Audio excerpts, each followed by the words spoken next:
Welcome to the Power Connect webinar, brought to you by the BA Lab. Good evening and welcome everyone to our second Power Connect webinar of the year, where we will be focusing on setting goals that will take our vision and lead us to victory. I'm your host, Rita Fraser, and with me this evening, I have AB the BA that will be co-hosting with me. And we're excited to have a fantastic guest speaker with us, Bianca Vieder. I hope I pronounced it correctly. She is a seasoned business analyst with over 20 years of experience in business strategy and problem solving and team leadership. She's worked across both the public and the private sectors, leading teams and driving real impact through innovative solutions. Beyond her expertise, Bianca is also passionate about mentoring and helping aspiring business analysts grow in their careers. And today she'll be sharing some of her valuable insights on setting goals so that get ready for an engaging and insightful session.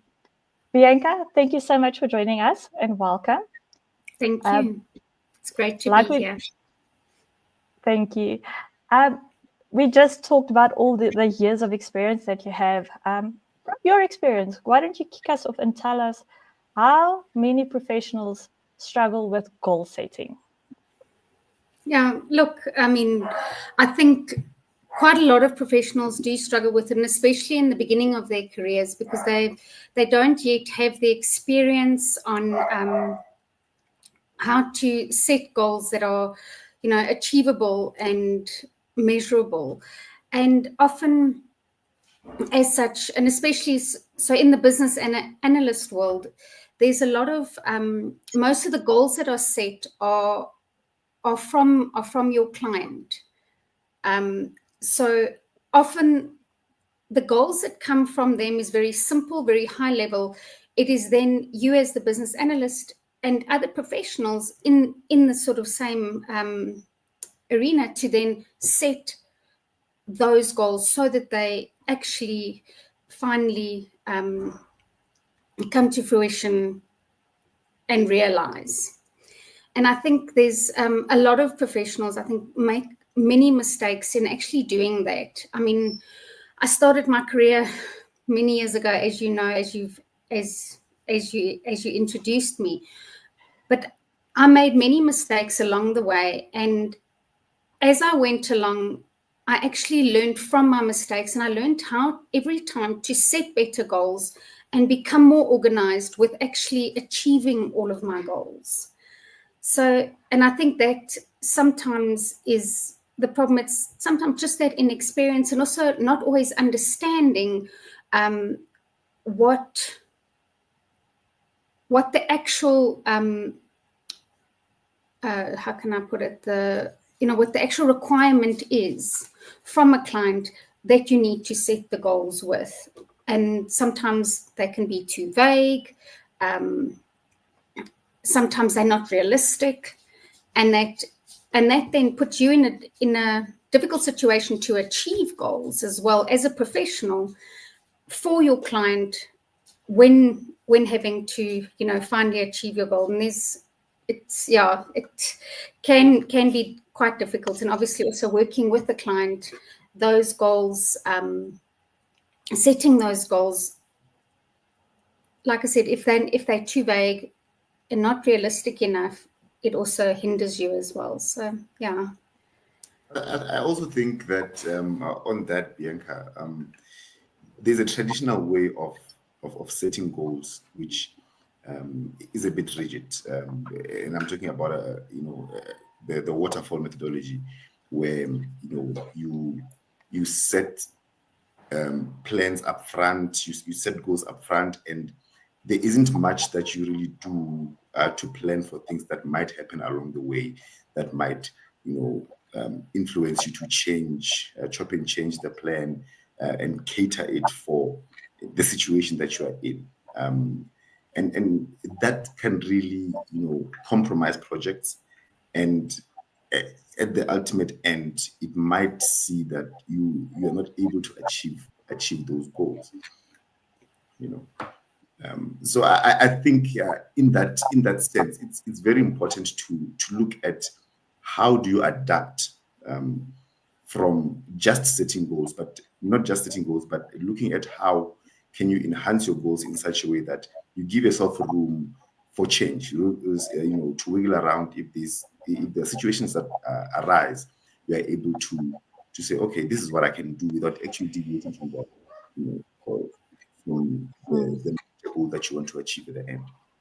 Yeah, I think some other things that also, and again, it comes also from that lack of experience as well. It's also the fear of failure as well, and setting these goals to actually achieve the goals is that fear of failure, and then of course that, and it's something I found very much in the beginning of my career, was that feeling overwhelmed and almost feeling intimidated by these goals that need to be set, and knowing and eventually having to figure out, well, how do I overcome these? And there was ways and methods that I used to overcome these intimidating feeling that I got, and this overwhelming feeling that I got when sort of setting these goals. And the other problem as well is also, I think, and it's something again that I battled with as well, is wanting everything to be perfect and just right all the time. I'm an absolute perfectionist, and in the beginning it was, if something didn't go wrong, it's like, well, why didn't I think of that? Why didn't, and and that can also cause you, to struggle with actually setting goals. I mean, you've set one goal, things didn't work out quite the way you wanted, and now you look at it and you think the next one and you're going, no, I need to do this better. But you've got to realize that there's always that room for failure and room for adapting and making changes. So yeah, those are some of the other things that I also sort of felt along the way. I think that's important, especially with, making sure that you don't set unrealistic goals.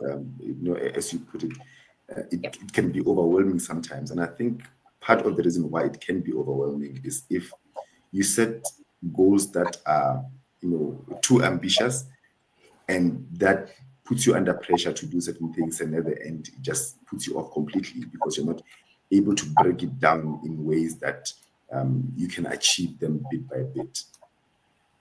Yep.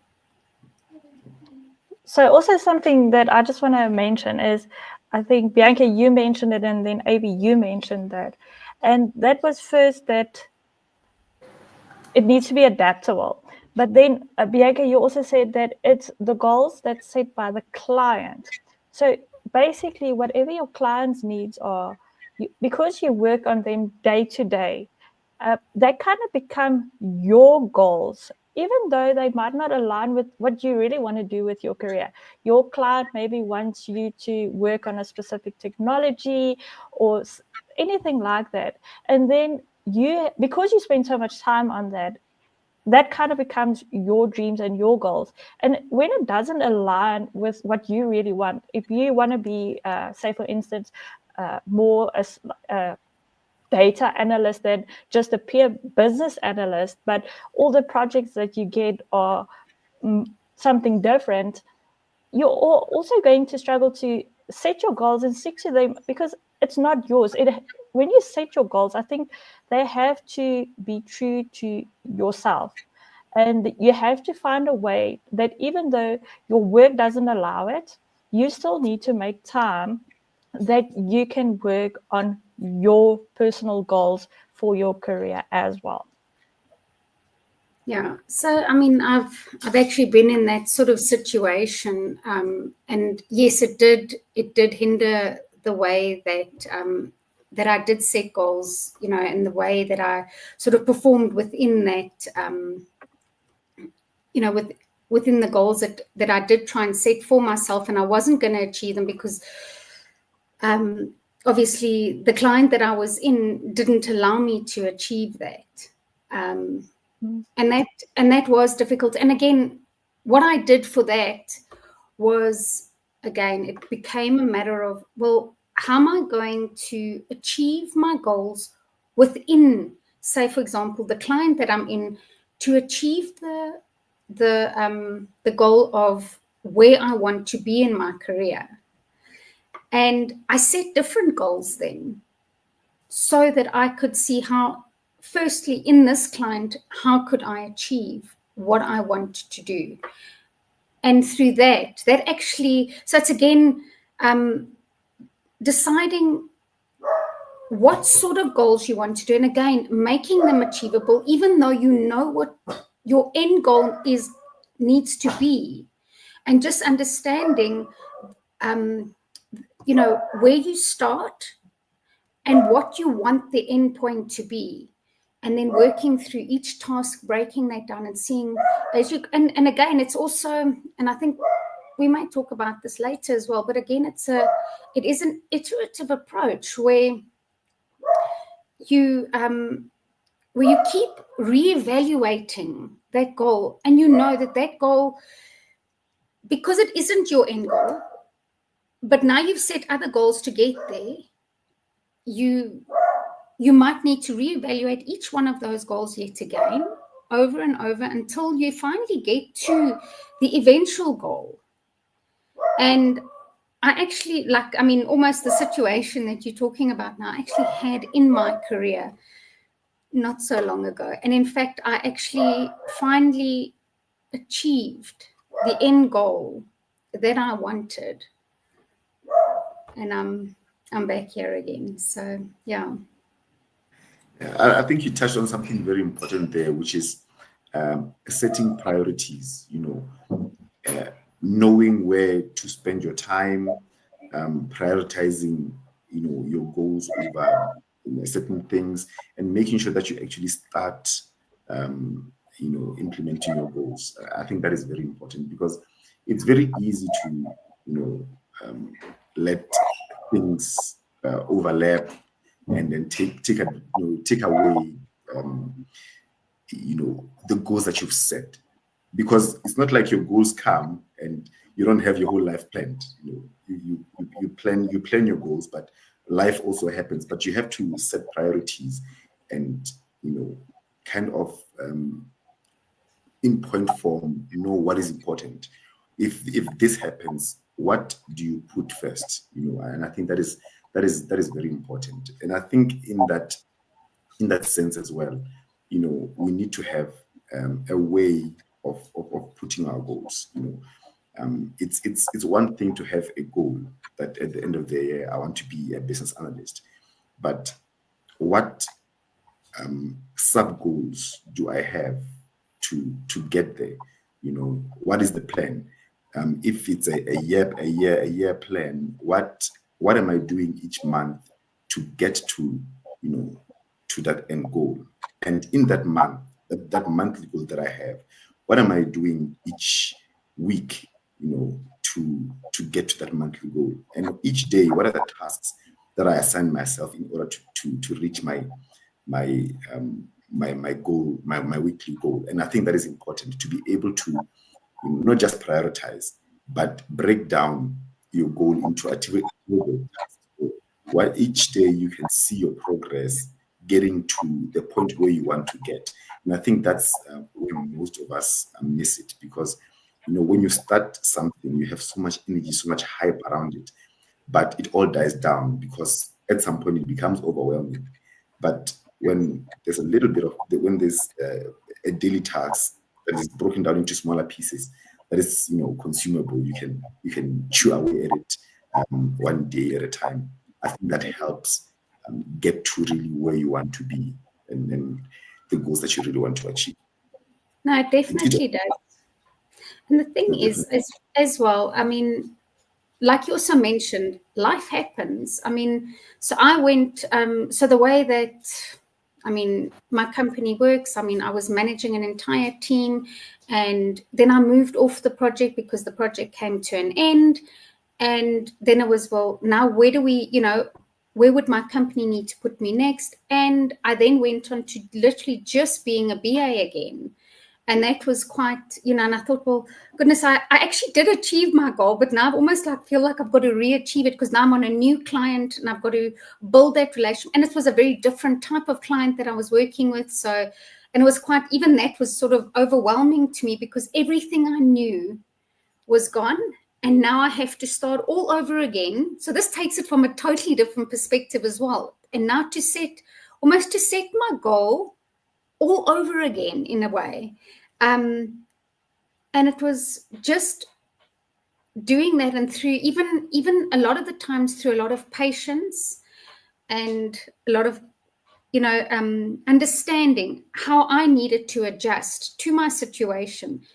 And within no time, I had actually reached my goal to get where I wanted to. And I went from being the BA on the project to being the delivery manager on, over a whole lot of teams within the client.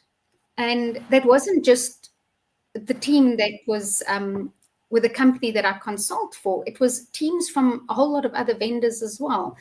So,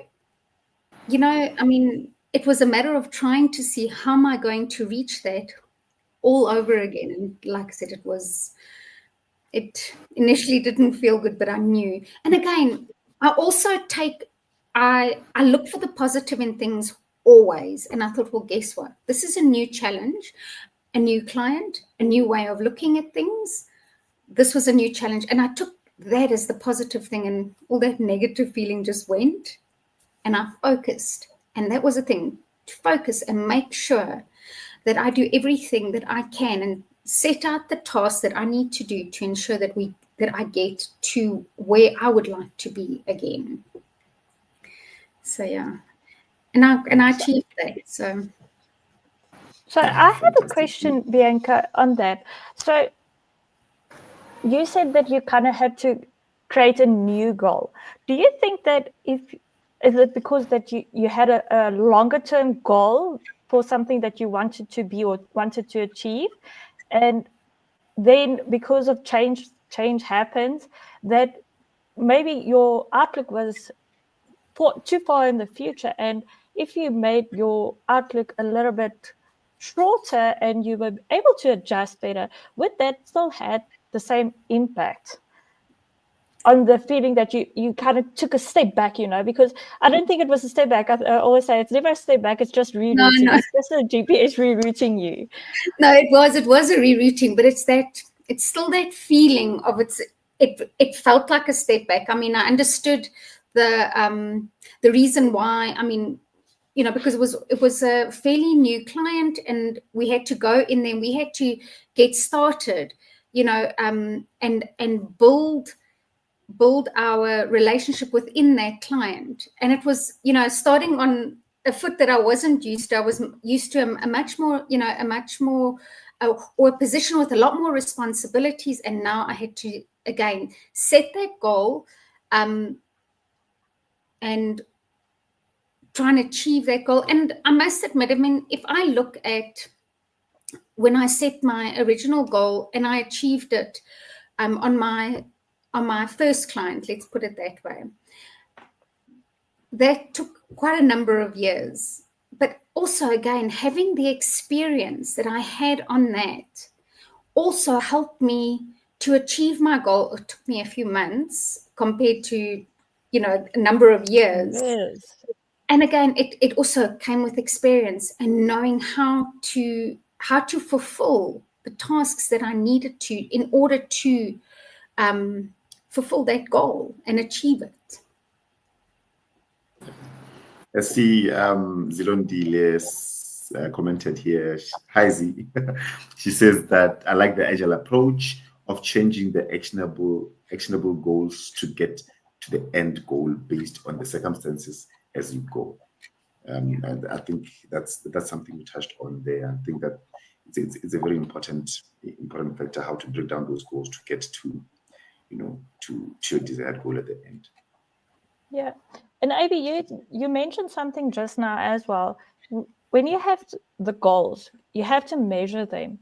That means you when you plan them, if it's 6 months ahead or a year ahead, you also kind of need to measure them. I think that is the important part a lot of people miss. Like in projects, we do have a baseline. We need to know where we start from. And I'm going to take a really stupid example now. But if you go on a weight loss journey, you get on the scale the day that you start your diet, you start your exercise. You kind of have an idea of, wow, today I'm weighing, say, 100 kilos. You need to know that because you need to see, is the diet working? Is the exercise working? Whatever. So in 3 months' time, when you are at 120, you can make changes to say, okay, hold on, this is not working. I need to adjust. And I think that is where the whole agile approach, we do it in our work. We need to do it to our goal setting too, because then we can say, that's not working, let's change it. But it is important to have like your milestones, like you have in a project, and your deadline to say, this is by when I want to reach it. But you have to have check-ins and adjust like we would normally adjust in our projects as well. Yeah. And I think, sorry, AB, you continue. no, I was just going to say that, doing that provides a lot of clarity and focus. So it defines your goal every time you're able to go back and measure and see how far you really are. It also gives you an impression of whether you've set the right kind of goal that is achievable, or whether you need to go back to the drawing board and change something. Yeah. Sorry, You might think that the goals that you have set are realistic, and that you have now set them and you're going, this is it, I can do this. And you get, let's say, a month or two down the line, you go, actually, I found some of these things, to achieve them, it's going to take a little bit longer. So what does that mean for my end goal? And how far does that actually push my end goal out? And is that okay that it will stretch out that far? Or do I have a cutoff for my end goal? And there's a whole lot of things to always consider. And again, looking at that agile approach, that iterative approach, and continuously looking at your goals, looking at the things that are going to achieve that goal.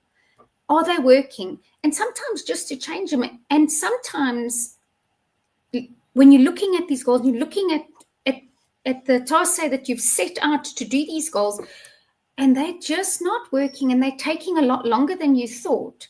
Sometimes reevaluating the goals might actually mean that you actually end up saving time, and that it didn't take you as long as you thought it would, even because you were doing things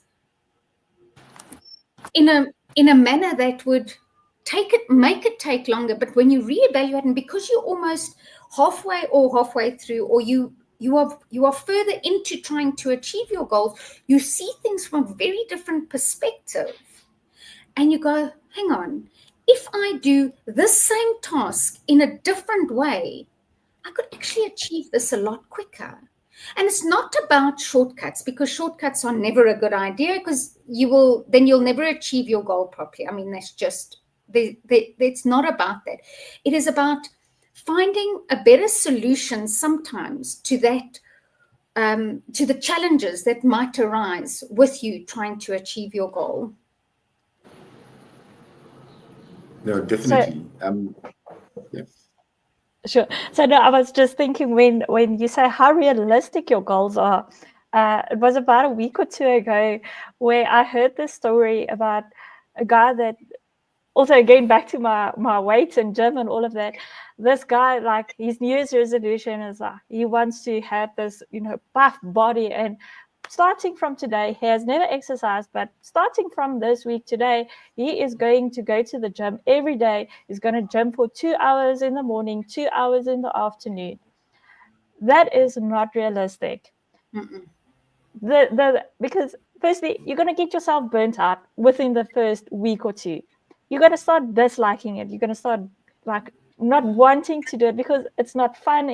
It's just too much. I think one of the things that we need to also keep in mind when we set our goals, for it to be realistic and for it to be able to stick, it needs to almost be kind of small enough that you don't feel it in your daily routine. So say, for instance, you're not good with documentation. As a BA, you kind of hate doing the documentation. Set out 10 minutes of your day every day and just do a little bit of the documentation. Then when the 10 minutes, you can become used to setting that time out, because a lot of the time we use time as an excuse for not doing or getting to our goals. We don't have time to learn. We don't have time to do this. So small increments, just adding it, getting it, making it part of your day. And as soon as that's part of your new normal, that's such a COVID word, but then you make it 15 minutes, and until you feel like you are now spending sufficient time to reach your goal, to like say, I can now do my documentation on time and complete enough. Definitely. I mean, I think you touched on something very important there. I remember the example that you gave about wanting to lose weight, and the one mistake that a lot of us make is that we have a goal, but the goal is not very specific. It's not very clear. It's just, I want to lose weight. How much weight do you want to lose? In how much time? So you need to be that clear, because that allows you so many things. It allows you to create some motivation towards how your goal is achieved. For example, if I want to lose weight, I want to lose 10 kilograms and I want to lose it in 6 months, then I make sure that each month means I must lose just under 2 kilograms, and then it means I must do something every week, every month towards that 6 months. But when I do that thing, if I'm running or I'm playing soccer or I'm doing gymnastics, whatever I'm doing each day, achieving those goals, having done the task yesterday and completed it, gives me the motivation to want to do it again tomorrow. And that's kind of the progress that you have, and you feed off that motivation that you have in completing the task towards the goal. Gives you that motivation to want to complete. But you don't have that if you don't have the clarity, and the being specific about what really is the goal, in timelines, in numbers. If it's a monetary goal, you want to have so much money, you specify the money and you break it down into different parts, so as to gain that momentum every time you achieve something, because there's nothing that feels better than winning, and those small wins are part of the bigger win. And if you can practice that habit of just winning just that one day, then tomorrow is like feels like another win the day after that, and it's a nice build up to achieving what you want to achieve. Then when you get to that goal, it's no longer, it doesn't feel like what Bianca was saying, an overwhelming thing to do. It just feels like you're just continuing doing what you do every day, and that's your life. It becomes a lifestyle now, rather than something that you have to drag yourself out of bed to do. The other thing that can help as well is if you can have someone that can share your goals with you. You've got that accountability partner, someone that can hold you accountable to, a friend. So we talk about, again, the losing weight. I mean, if you and a friend do this together, you go to the gym together, you hold each other accountable, you get to do this together. And I think that also helps in achieving the goals as well. And of course, I mean, obviously in business, it's not quite always the same, but I think in some instances it can be.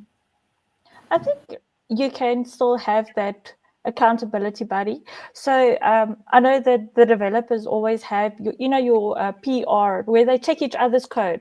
There's nothing that prevents a business analysis team from having BA review meetings, where you just kind of check out the analysis, just see if there's anything, because also when you are very focused on analysis, you create your own blind spot, you are blinded by your own biases and all of that. So sometimes you do miss things, and having your accountability partner, whether it's a BA, whether it's a tester, or anyone that can shed light on your analysis from a different point of view, is just as good as accountability buddy in a professional work setting or business analysis specifically now.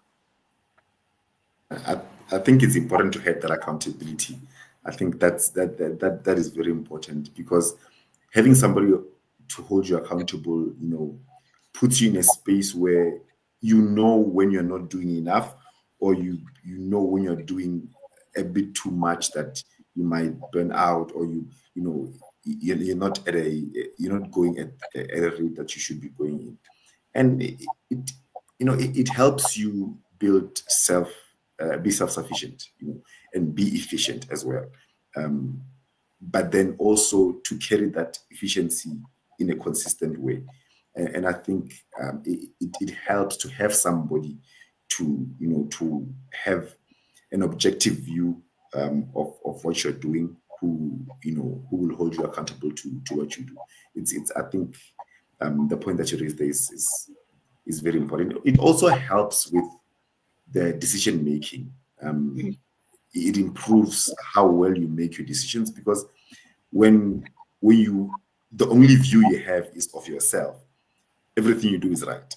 You don't really judge yourself, but your decision making and the impact of the decisions that you make become more clearer, and you start to do a bit more analysis when you hear it from somebody else who is not impacted by who is not you, who doesn't take the decision personally, because everything is personal to us when we do it.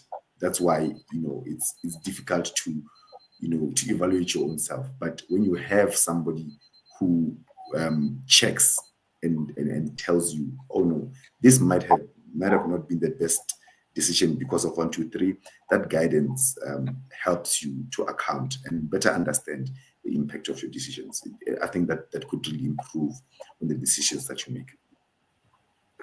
Thank you, Ivy. Sorry, Bianca. I just quickly want to. There's some comments from Andre Head that says, true, when you are used to a lot more responsibility and it changes, how do you pivot to realign your goals? It takes resilience not to get a knock in your confidence. Do you want to add something to that?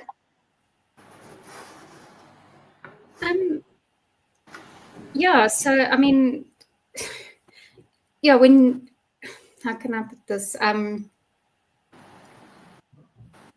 Yeah, so I'm just trying to think how I want to answer this. Just give me a second.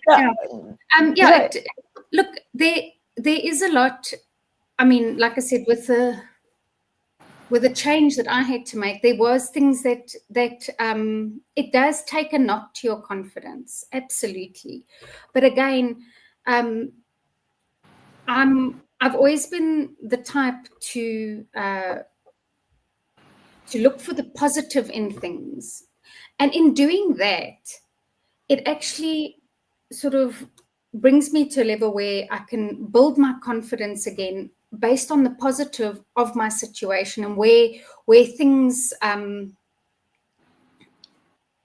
have changed and your goals have changed, and now you've got to change things, and all the frustrations and the knock of your confidence that you have to take, looking for the positive and moving on, moving forward, made such a difference for me when I had to deal with that sort of situation. Yes, you are touching on something that I want to come back to. I just quickly want to read Kamohelo Mofokeng's comment as well, because I think that is also important. It's being comfortable with being teachable. I think that is something that I think, Ivy, you mentioned it. We take it very personal when someone critiques our work, or when we take it very personal, and we should reprogram our minds to rather see it as an opportunity to learn rather than a personal attack. So you say, no matter how long one thinks they have been at it, I feel makes it easier to take the criticism that might come from the person who checks or keeps one accountable. Then, yeah.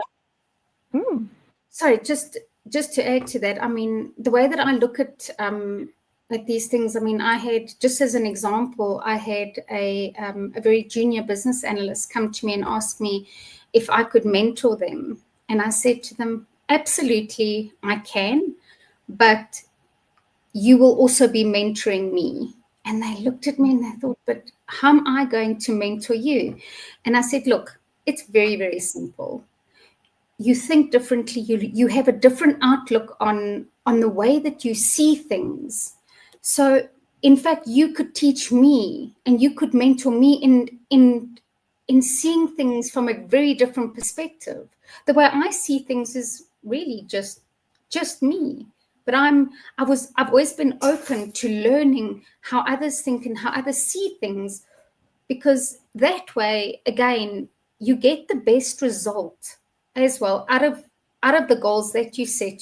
Things could, again, be so much better if you have that, or allow yourself to be teachable in that way. Things can be so much better because everybody thinks differently. They look at things differently, and together, the way, putting all everybody's thoughts and the way they see things can make so much more of a success out of something. And again, streamline the way your goal works, the way you prioritize, the way how you break down your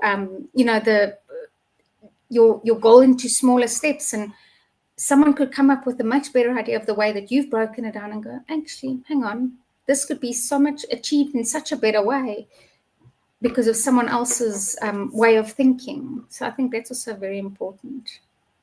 Yeah, I think I've seen that as well, where, because our ways of thinking differs from our peers and from others. So when you say get to an epic and you start, or even more like an initiative level, and you want to start breaking it down into your epics, and you kind of group certain stories together and all of that, and someone comes and they say, but if you do it this way around, that would make more sense. And it's like, that little light that pops up over your head is like, I'd never thought about that. And that is what that other person, you have to have people. So I think I was speaking to one of my mentees, it was last week, about rubber ducking, like having a little rubber ducky on your desk or anything that represents it. It might be a teddy bear or something. And just playing that back as well. Having someone, because sometimes if you just hear yourself in your thinking process, that also helps. So if you don't have an accountability buddy per se, if you're the only BA, or you don't have this big community around you, get yourself a rubber ducky. That works just as well. I see Dorothy Makela also commented. She says, what I've learned about goal setting is the importance of identifying potential barriers to achieving those goals before you work towards achieving them, because this helps you to mitigate those obstacles and or prepare for any support system you might need. And I think you touched that on a bit, but what comes out for me there is what I would like to talk about, the habits that is around goal setting, because we start the year, especially now because it's January, we start the year with so many goals, but we spent the previous year adopting so many habits to our lives, and now we suddenly want to change, and we think it's going to just take effect, happen in the next week or day, and you get the shock of your life when you get back to normal life, and you still eat the food that you eat, and you still go do the same things that you do. If you want to exercise, you're still it's still very hard to get out of the house, and those habits hold you back, and you need to develop new habits now to replace those old habits in order to prioritize the goals that you've set. And I was reading this book, the Power of Habit, and the one thing that they highlighted there is that our ability to achieve goals is based on our ability to replace old habits with new habits. And I think that it's small things that we have to do that look insignificant sometimes, but things like understanding why you are, why you have certain habits. If your habit is to go and buy a chocolate bar at lunch, you need to question, why do you do it? Do you do it because where you go, there's a bunch of co-workers that you want to put them there? What do you really crave? Is it the sugar? Is it the high? Is it, what is it about that habit? And then that helps you either replace the habit or find a better one, a better thing to do, or do something that benefits your goal instead of keeping that hampers that habit that hampers how you're going to achieve your goal. So I think habits, play an important part in how we set goals and ultimately how effective we are in achieving those goals. So, question for Bianca from my side is, what are some habits that you believe that every business analyst should have that would make them successful? Whether you are an aspiring BA, a junior BA, a senior BA, something, because you mentioned now that you have a lot of experience, you're working with a lot of people. What's that one thing that you wish everyone would just make a habit? Well, yeah, I suppose there's a lot of things, but I think, and I think it's one of the biggest things, and it was actually a habit that I had to really get into myself, and that was listening. Sorry. To what people want. And I tell you, it because of the way that I think, when people start, when my clients start saying to me, right, this is what we do, and this is kind of what we want, and in my mind, I'm already laying out how the solution's going to work, and I've already got everything in my mind as they're talking, and I'm listening, but and so many times I just want to start telling them, and I did that in the very beginning. No, how are we going to fix your problem? What the solution? And I haven't even finished listening to exactly all the, what the entire problem is. And it's like, and eventually it's like, no, but wait, you've got to, there's a lot more to this, and that's the most, one of the main habits that I think is really important, obviously, for a business analyst is actually listening, waiting, and understanding, knowing that they've now said everything they need to say, they've asked everything, they've explained everything, and now you can answer. Now you can give them a solution. Now you can tell them, what it is that, you're thinking. So I think that's definitely one of them. And then again, with that as well is then clear and concise communication. Just how we communicate with our clients. Now, having been in the early part of my career, the first 5 years of my career, I was actually an IT trainer. So I learned different ways to communicate with people. And often the way we communicate, not everybody always understands initially. Perhaps the way that you communicate something. And it's not because there's anything wrong with the way that you communicate. It's just that people also understand things differently. And being able to also notice and recognize that, and being able to then try different ways of communicating with different people and getting to understand your client and the way they like to be communicated with as well. So there's that. And then I think, I suppose this is also, for me, also what's really important about being and I've kind of touched on it with a little bit of what we've spoken, but about, and it comes with, again, I think even the whole how we achieve our goals, and that is problem solving the whole time, finding solutions. Sometimes we get stuck because we just can't find solutions to things, and what I always tell, what I taught my children as they were growing up was, there's a solution to every problem. And sometimes it's not you that has to come up with that solution. You can go and ask a friend. Because sometimes that's also another problem where we think we're the ones that need to find the solution. We need to know, how this must work and how we're going to fix this. But you don't always. So problem solving and knowing that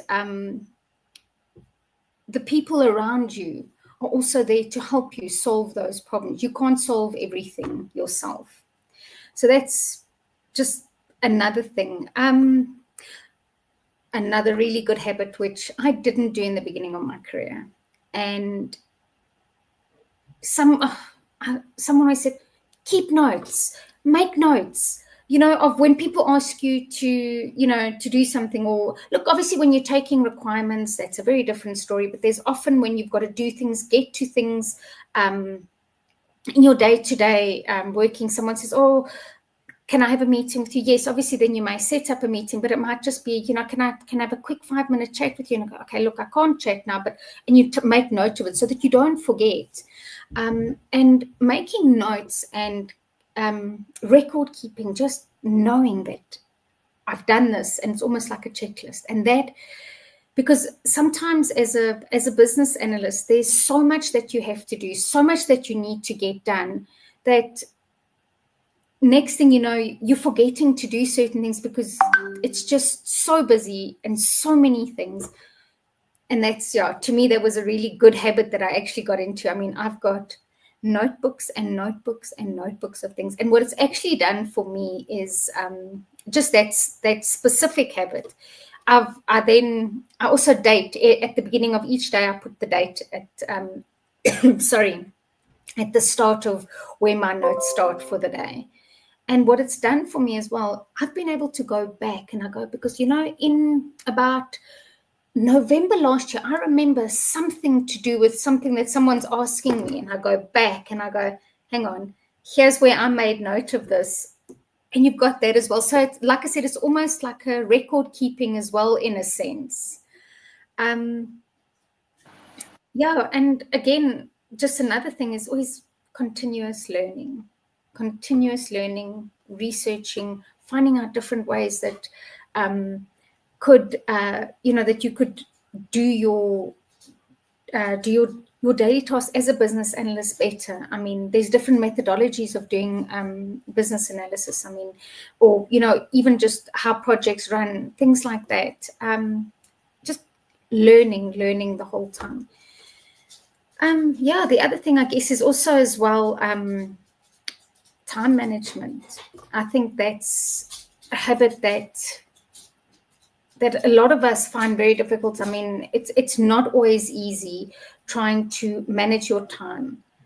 And I think, Rieta, you spoke about it earlier, where you say, well, I've got to do documentation. I don't like doing, but let me, and sometimes you procrastinate and then you just, no, I didn't have time for it. And, you kind of put it down to time management, but it's not.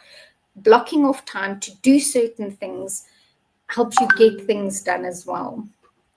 And then also as a business analyst, always be adaptable and flexible, because everybody, it's a ever-changing environment that you're in. Requirements are ever-changing, and adapting and being flexible in how you manage those and how you work with those things. And yes, I mean, we don't want requirements to change, but sometimes they do, because like we say, I mean, like we've been talking about, your goal, it's about that reevaluating, that iterative approach about how your goals work. Being a business analyst within within your clients, their requirements also change because they realize, hang on, this might be a better way that we'd like our system to function. So it's being adaptable and flexible to see how you can accommodate what they need. And sometimes that can be very difficult because you've done all this work for them and now they want to change things, and you're going, I just did all of this and I felt it was perfect. and now you want it to be different. And it's like, just, yeah, like I say, adapting and being flexible. Not always easy, though. But yeah. Yeah, and again, I think you take it personal, like you think it's a. So I had a very similar situation this week with my husband. So my husband is my accountability buddy, and I've been working on a document, and I just wanted just perfect enough so that I feel like this is up to my standard before I share it, because I also have pride in what I do and all of that.